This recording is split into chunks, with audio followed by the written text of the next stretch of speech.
Jacob from Wager Me This. This is Lay the Points, episode number 18. I think it's 18. Doesn't really matter which episode it is anyway. Just wanted to touch base with everybody today. Got a play for you. Baseball games are later today. There's really nothing else going on unless you are like into European stuff. But yeah, yesterday was a good day if you were on some of the stuff I told you to be on. Caleb Martin got to his double-double late. That was a plus 370 play. Yeah, we missed the total because the Celtics absolutely were a no-show. Not a huge deal if you played the Caleb Martin play like I advised. If you played both plays, you were plus 270. That's 2.7 to 1. You should have gained. So that's nice. Now, if you also played the Miami money line like in the video I suggested because of the trend, it was coming off at plus 250 or plus 240. So you should have cut some money there too. But anyway, if you did or didn't there, that's fine. That was a tough one, especially if you just looked at the line. Boston was giving up 7.5 to 8.5 wherever you look. A lot of people don't want to jump on those money lines when they see those big favorites. That doesn't matter all that much. Underdogs win. Sometimes underdogs aren't actually underdogs. And that's kind of the case in the Miami game. 152-0. That's a pretty good trend. It's such a situational trend because it has to be the 3-0 in the playoffs and stuff. It's very situational, but the fact that it's happened 152 times is pretty amazing. It's way higher than I thought. I thought it would be down in the probably 50s, but it was 151 when I looked at it or whatever. I was like, holy crap, that's a lot of times, and no team has ever won. That's weird. In fact, Boston was only the 5th team to get it to the Game 7. That's even crazier. Only 5 teams have got it to a Game 7. Now, most of the time, in those situations that you're seeing a team 3-0, it's the one seed smashing the small seeds is what it mostly is, which makes sense if they crush them.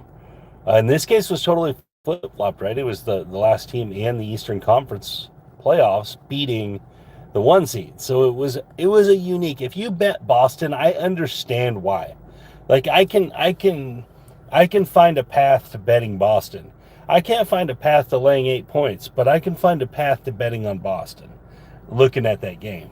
I definitely could. I didn't bet on Boston in that way. I ended up with a bet on Boston, but it was after the game was already going, just guaranteeing a win for myself. But I can understand if you did bet Boston where you were getting that from. I could definitely see it. You could make the case for Boston. Just don't think you could make the case to lay the points, so it wasn't worth laying the juice on the money line. Anyway, but anyways, so it was a good day. It was a really good day yesterday. I was terrible in baseball, but absolutely crushed basketball. So in one game, I think I had Tatum over 40 points, and that got ruined right away. And then I had that over. Everything else I hit, and even the live plays I put in hit. So I don't remember how many it was. It was a bunch, though. The guys could comment on it. It was a whole bunch. A lot of plus money plays. We actually doubled up on Caleb Martin's rebounds. His rebounds over 7.5 were plus 125, and then just for 3 more, or 2 more on the double-double, you got another plus 370 because he was going to get 10 points. We weren't worried about the points. It was all the rebounds, and it took right till the end. But he had opportunities other times. Guys were just sneaking in and grabbing them. Lowry kept scooping his rebounds up from him. I rewatched some of it, and I was like, oh, hey, quit doing that.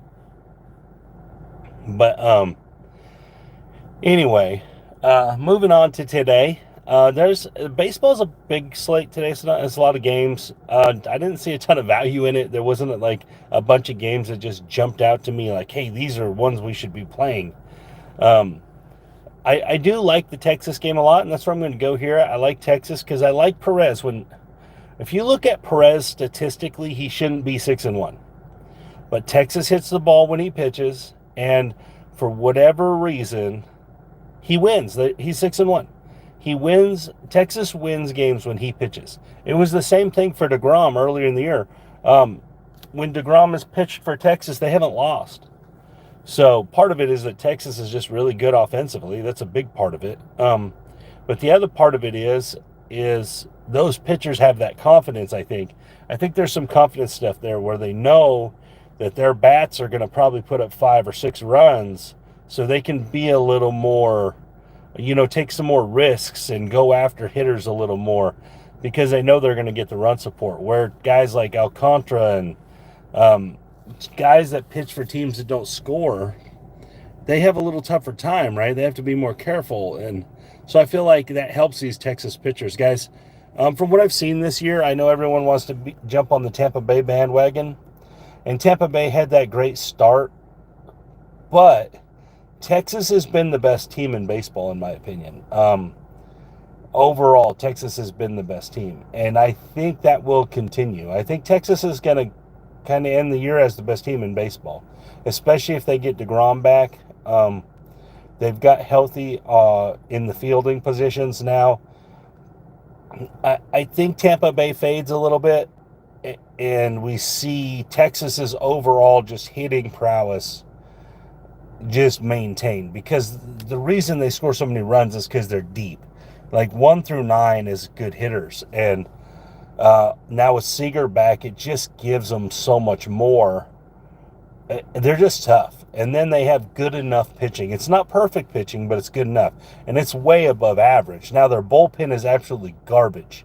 And they'll probably be in the market for a lot of bullpen here at the trade deadline. And I think they'll really, really be like after bullpen, I would say. Because I feel like their starting rotation, especially with DeGrom back in it whenever he comes back, is as good as any, or maybe just a little less than the best ones. And the hitting, they score the most runs in baseball. So right there in the top, that's kind of tricky, right? So the top 4 teams, which are Tampa, Texas, the Dodgers, and I think Baltimore. Anyways, those are top 4 or 5 right there. It kind of fluctuates, right, in and out of them.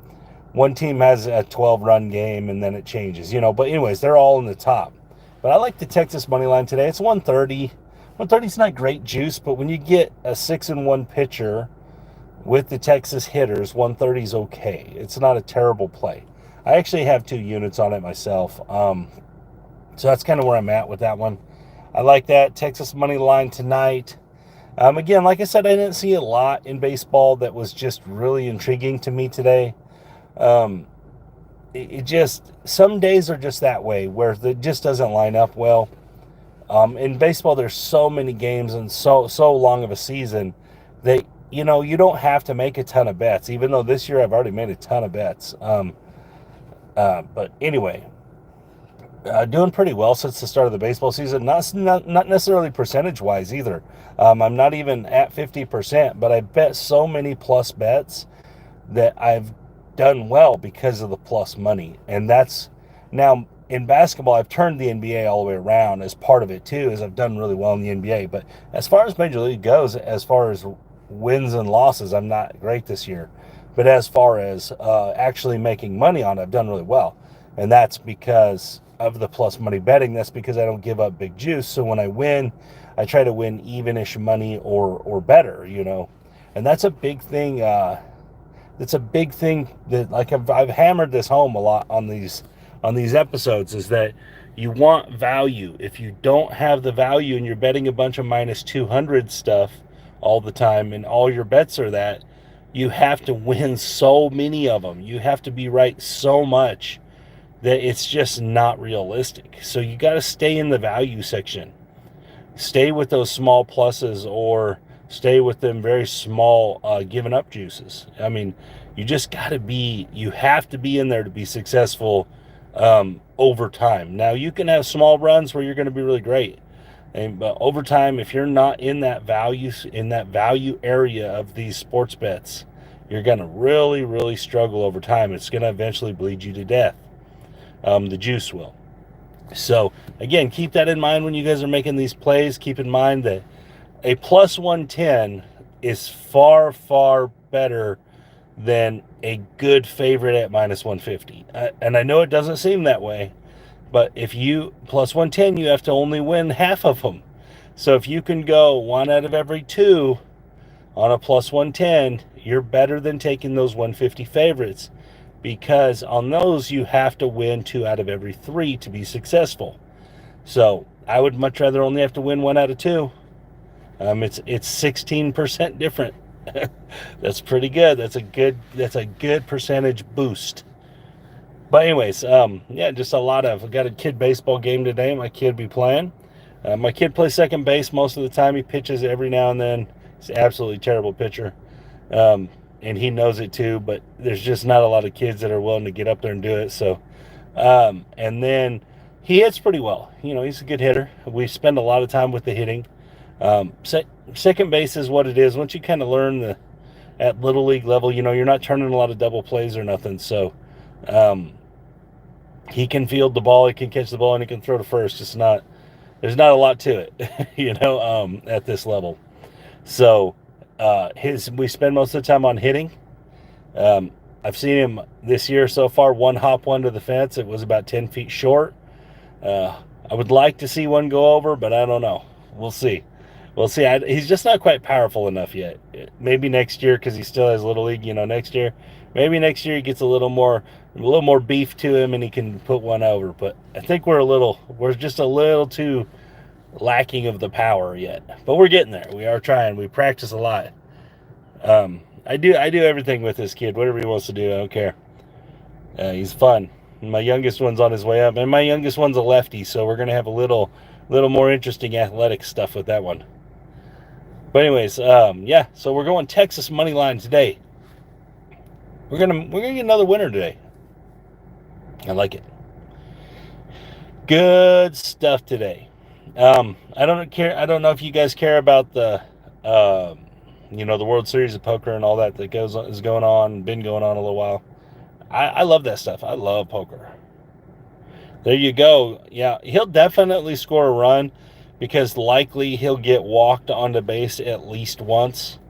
So the ball goes past the catcher and they just walk around the bases basically. But yeah, for the most part, and that's what it is more than anything, is that, you know, you got to have pitchers that put the ball.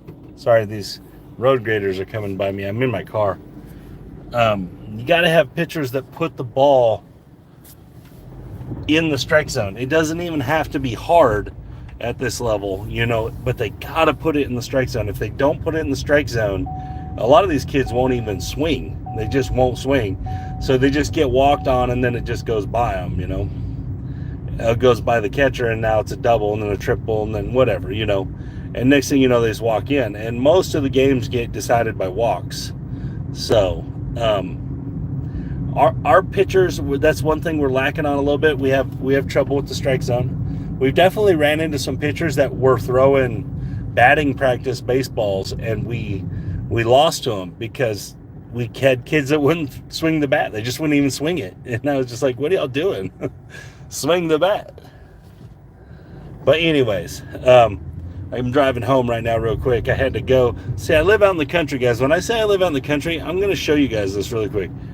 I live out in the country. Like I live where there is not internet. Even though there's that big tower right there. That's why I have to drive down here. See all this hay out here? Y'all see all that? Probably making everyone sick. But anyways, yeah, I live way, way out in the country, guys. So my internet decides when it likes to work or doesn't like to work. And then, so I have to go down to these towers for my phone. But anyways, yeah, we're going Texas money line tonight. Texas Rangers. I like the Texas Rangers a lot. So we put that future bet on them. Their win total was 81.5. I thought with Bruce Bochy coming in, with the pitching coming in, I thought that was a really nice play, and it looks and appears like it really was a really nice play. So, yeah, we jumped on that, at the future, even though the future is, most future bets are terrible unless you're betting championships. They're like minus 110 bets that you can make any day of the week. So most future bets are kind of garbage, but it's still something that we can do and we can look at, and it's a good indicator of your premonition of what you're looking at. But anyways, guys, thank you for your time. I'll see y'all later. This is Jacob from Wager Me This. Let's go, Texas.